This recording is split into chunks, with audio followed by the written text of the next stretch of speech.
Hello दोस्तों, स्वागत है आपका डार्क वेब स्टार पे। तो चलिए आज की कहानी शुरू करते हैं।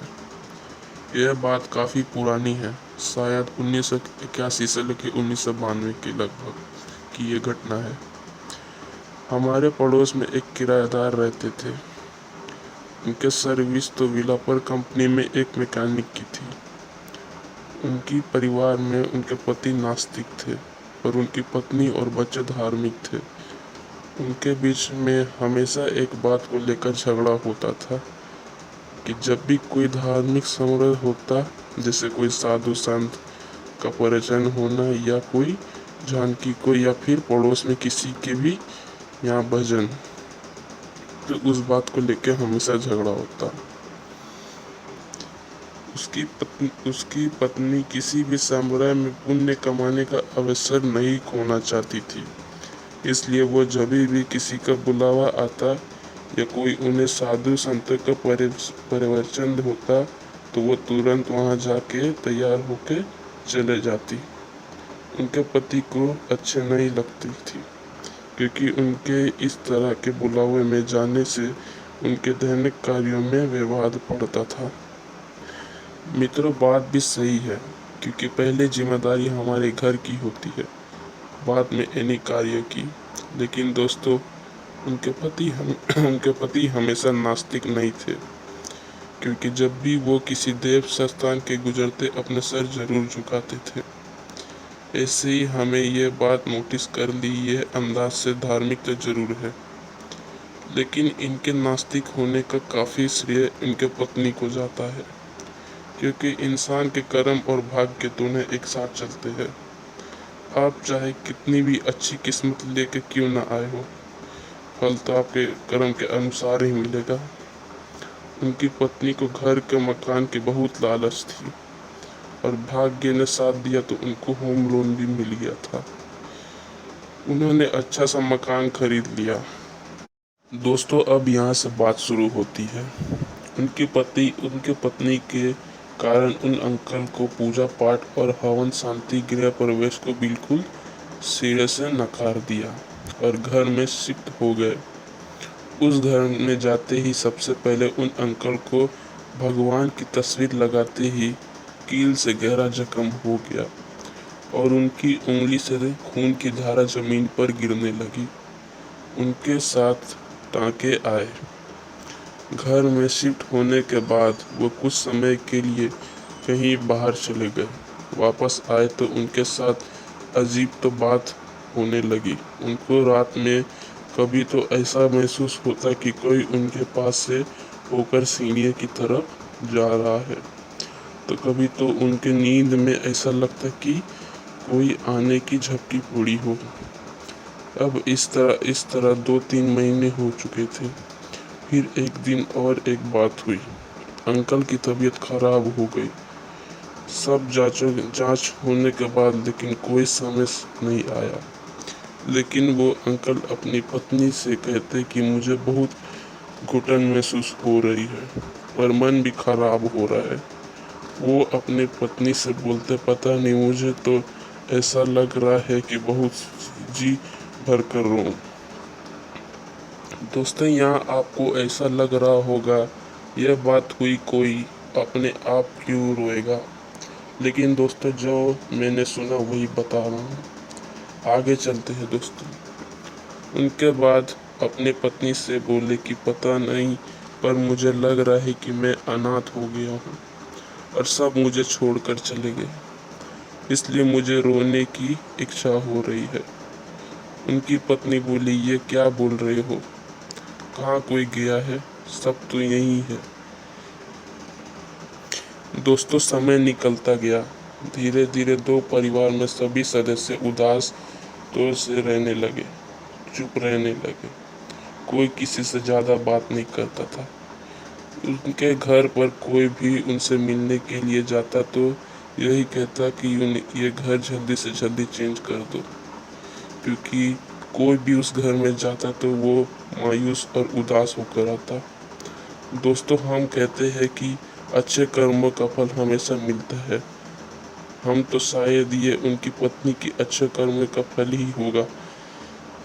जो एक दिन एक सारंगी भजन वाले, जिसको हम लोग कमली भी कहते हैं, वो उधर से गुजर रहा था।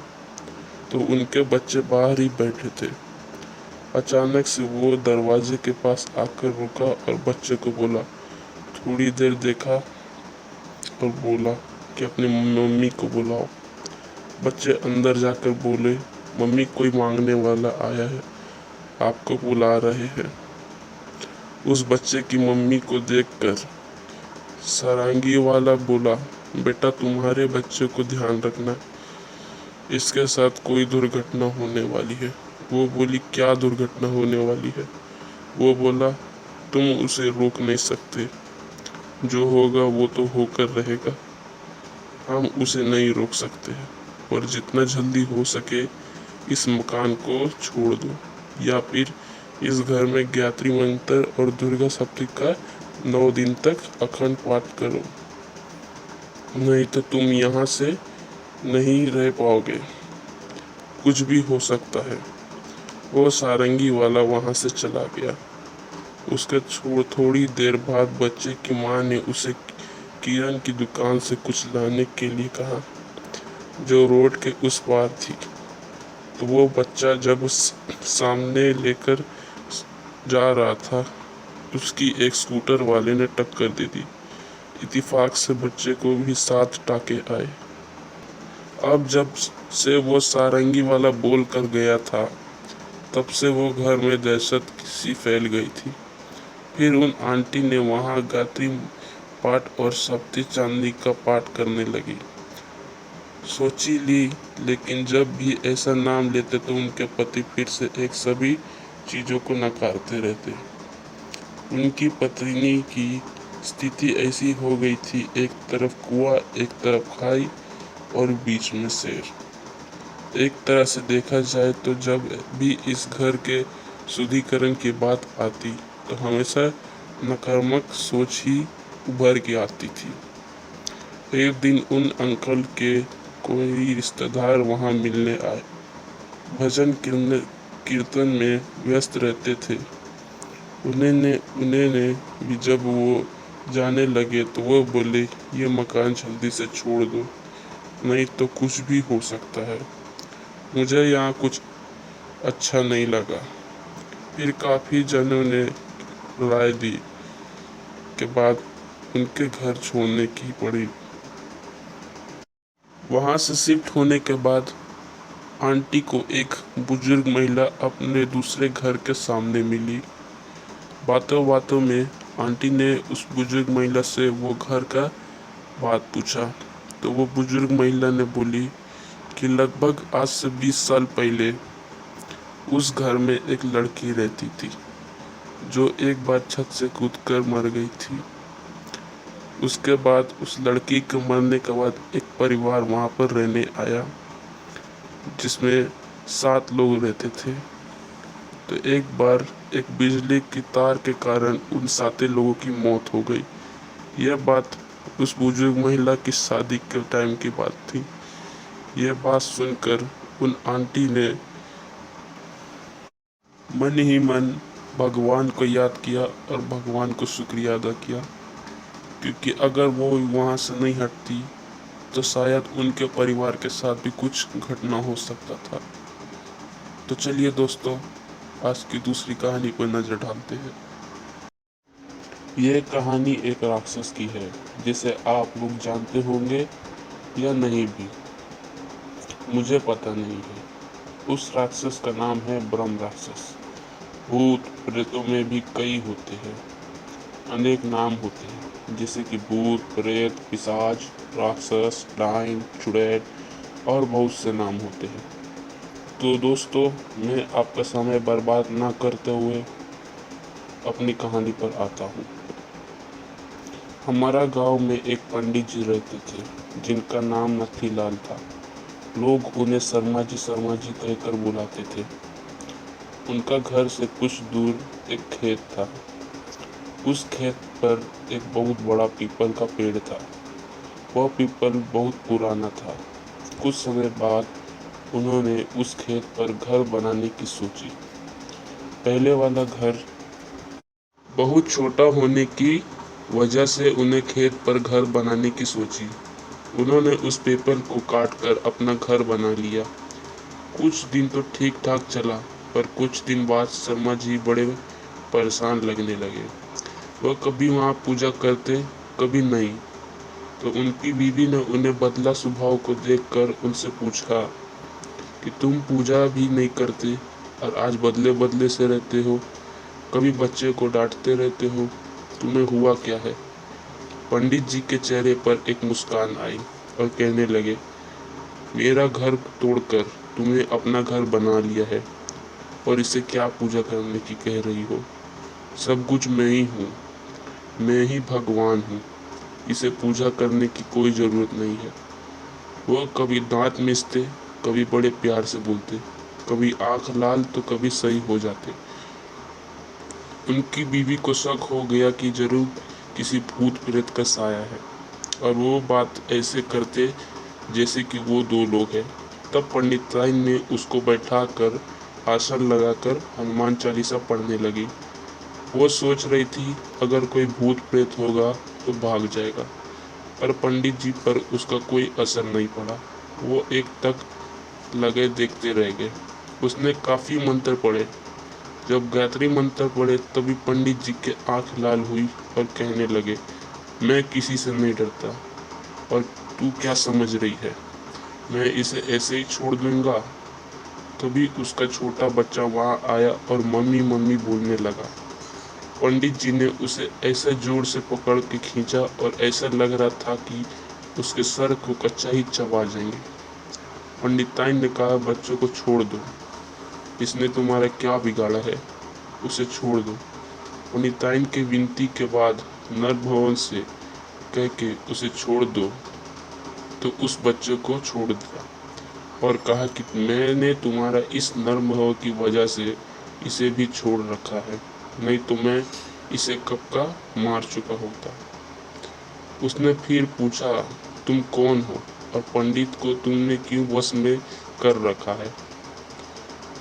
वो, आप हमसे क्या चाहते हो, आप हो कौन? तब उसने कहा, अगर अपना भला चाहती हो तो एक पीपल का पेड़ लगाओ, फिर मैं बताता हूँ कि मैं कौन हूँ, फिर मैं चला जाऊँगा। तब पंडित जी के बीवी ने एक पेड़ पीपल का लगाया। एक दिन उसकी पत्नी ने देखा कि आज पंडित जी सुबह उठकर पूजा पाठ करके आ चुके हैं। तब पंडिताइन ने पंडित जी को बोला, मैं तुम्हारा पति को आज छोड़ के जा रहा हूँ, तुम सदा सुखी रहो। अच्छा विचार बहुत अच्छे हैं, मैं ब्रह्म राक्षस हूँ, वैसे मैं किसी को नहीं छोड़ता हूँ, मैं किसी से नहीं डरता हूँ। तुम्हारा पति ने मेरा पीपल को काट दिया था जिस पर मैं हजारों सालों से रह रहा था। मुझे गुस्सा तो आया, पर मैं तुम्हारी अच्छाई देखकर मैंने इसे छोड़ दिया। मैं आज जा रहा हूँ तुम्हारे पति को छोड़कर। तब पंडित जी की अचानक सही हो गए। तब पंडित जी की बीवी ने आंख से आंसू निकल पड़े। तो दोस्तों, बुरे के साथ अगर तुम अच्छा करोगे तो एक दिन वो भी अच्छा हो जाता है। यह तीसरी कहानी, चलिए शुरुआत करते हैं। घटना 1960 के ज़माने की है। अलीगढ़ ITI में मेरे पिताजी प्रिंसिपल थे। हम लोग कैंपस में क्वार्टर में रहते थे। गर्मियों के दिन था, हम लोग बाहर बरामदे में सोए हुआ करते थे। रात के करीब 1 बजे सुपरवाइज़र आकर सीना जो सिक्योरिटी का काम करते थे वो मुझे जगाया और कहा कि आपने पिताजी को बुलाया। पिताजी अंदर आंगन में सोए थे। मैंने उन्हें जाकर जगाया तो वे बाहर आए तो सिंह साहब ने बताया कि मशीन चल रही है, उसकी आवाज़ यहाँ तक आ रही है। पिताजी ने कहा कि 2-3 लोगों को साथ लेकर जाए और देखिए कि वहाँ कोई है क्या। वे लोग गए और कुछ लोगों को साथ लेकर गए। काफ़ी देर बाद लौटे और बताया कि वहाँ कोई नहीं था, मशीन अपने आप चल रही थी, उसे बंद कर दिया गया है। इतना कहकर वे लोग अपने अपने घर चले गए। अभी वे लोग घर पहुँचे भी नहीं होंगे कि मशीन चलने की आवाज़ फिर से आने लगी। पिताजी को आकर उन्होंने बताया और फिर देखने चले गए। मशीन बंद करने के लिए उन्होंने मेन स्विच ऊपर कर दिया। वर्कशॉप बंद करके पिताजी को बताकर घर चले गए। सुबह के 3 बज चुके थे। उस दिन मशीन फिर नहीं चली। मुझे लगा कि ये एक संयोग हो सकता है। दूसरी रात फिर मशीन चलने लगी। 4 स्टाफ को लेकर सुपरवाइजर साहब पिताजी के पास आए। उन्होंने कहा कि चौकीदार ने बताया है कि 1 घंटे से मशीन चल रही है। पिताजी ने जाकर देखा तो कहा और मेन स्विच बंद करने को कहा। वे लोग वर्कशॉप गए और मेन स्विच बंद कर दिए। कोई आदमी वहां नजर नहीं आया। पिताजी को जानकारी देकर वे सोने चले गए। उस वक्त रात को 2 बज चुके थे। आधे घंटे बाद फिर मशीन चलने लगी। फिर भी वो लोग आए और पिताजी को बताकर वर्कशॉप की ओर चल दिए मशीन बंद करने के लिए। उन्होंने मेन स्विच का ग्रिप भी निकाल दिया। कोई दिखाई नहीं दे पड़ा था। वे सूचना देकर फिर अपने आप घर चले गए। उस रात फिर मशीन नहीं चली। दूसरे दिन सुबह सिंह साहब फोरमैन के साथ आए। उन्होंने कहा कि सर, कल सोमवार का प्रैक्टिकल का एग्ज़ाम है। हो सकता है किसी छात्र का प्रैक्टिकल पूरा नहीं हुआ हो और वो रात में प्रैक्टिस करता हो। सुपरवाइजर साहब ने कहा कि यदि ऐसा है तो वो दिखाई क्यों नहीं देता है। हमारे पहुंचते ही गायब कहाँ हो जाता है। चलिए दिन में दिखाया जाए। जब वो लोग वर्कशॉप खोलकर देखा गया लेकिन वो कोई नजर नहीं आया। वर्कशॉप बंद करके वे चले गए। इतवार की रात फिर मशीन चलने लगी। सारे लोग परेशान हो गए कि यह कैसे हो रहा है। सोमवार को परीक्षा शुरू होने का वक्त जब एग्जामिनर आए और एग्जाम आधे घंटे में उसने पूरा करने को कहा, फिर अपनी जगह आकर बैठ गए। तभी उनकी नज़र टेबल पर गई। उन्होंने देखा कि वहाँ एग्जाम शीट बनकर पहले से रखा हुआ है। उस पर रोल नंबर की पंच भी किया हुआ था। इंस्ट्रक्टर को बुलाकर पूछा तो पता चला कि वो रोल नंबर जिस लड़के का है उसकी मौत 3 माह पहले मोटरसाइकिल एक्सीडेंट में हो चुकी है। यह बात पिताजी को पास पहुंची तो उन्होंने कहा कि उस पर नंबर दे दिया जाए। लगता है कि उसे पास कर देने से उसकी आत्मा को शांति मिलेगी। एक जमींदार ने नंबर ने दिया और सचमुच उस दिन के बाद कभी भी रात को वक्त अपने आप मशीन नहीं चली। हम 3 वर्ष तक वहां रहे लेकिन ऐसा कोई घटना नहीं हुई। तो आज की कहानी समाप्त होती है। उम्मीद करते हैं आपको पसंद आई होगी। तो चैनल को लाइक करें, सब्सक्राइब करें और शेयर करें। धन्यवाद।